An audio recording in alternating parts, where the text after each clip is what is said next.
I want to talk a little bit about some of the habits of the mind that leads us to creating the categories of us and them, and what leads to stereotyping or making generalizations about groups of people.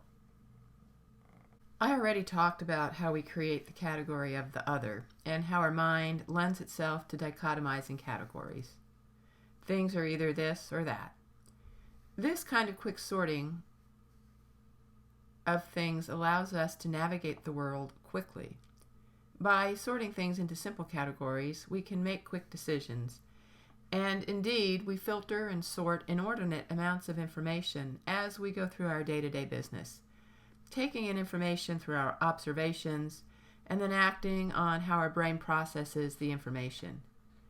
And we also get a certain amount of comfort when we realize that people are like us, that we have things in common, and that we have shared experiences, values, and basic ideas.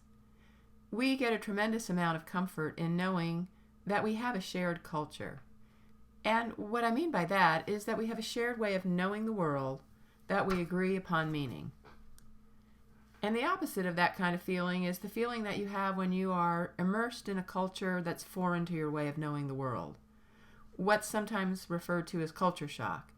When you go into a culture you're not familiar with and you don't know the customs and you have no point of reference or understanding of the meanings of sayings, gestures, or can't understand the body language or the references that people are making.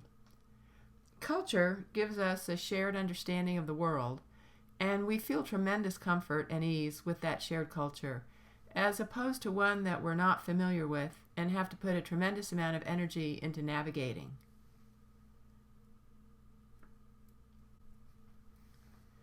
A good illustration of this idea of how we relate to others and create those categories of difference that we actually rely on in navigating the world.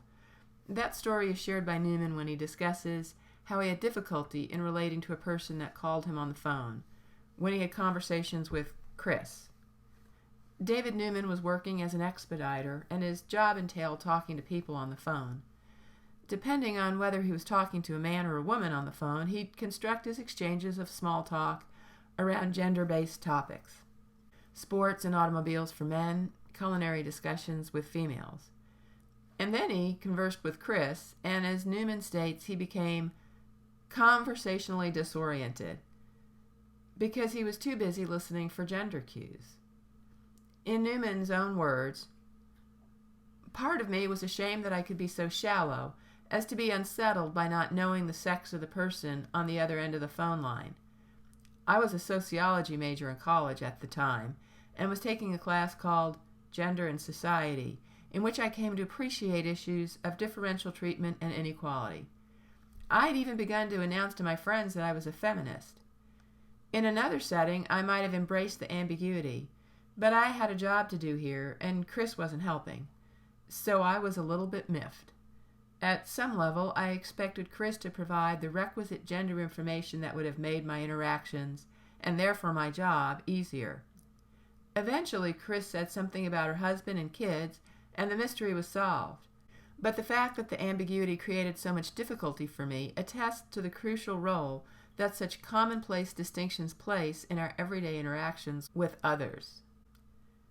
So that's a great illustration of how we use cues to determine what categories people belong to and then relate to those categories.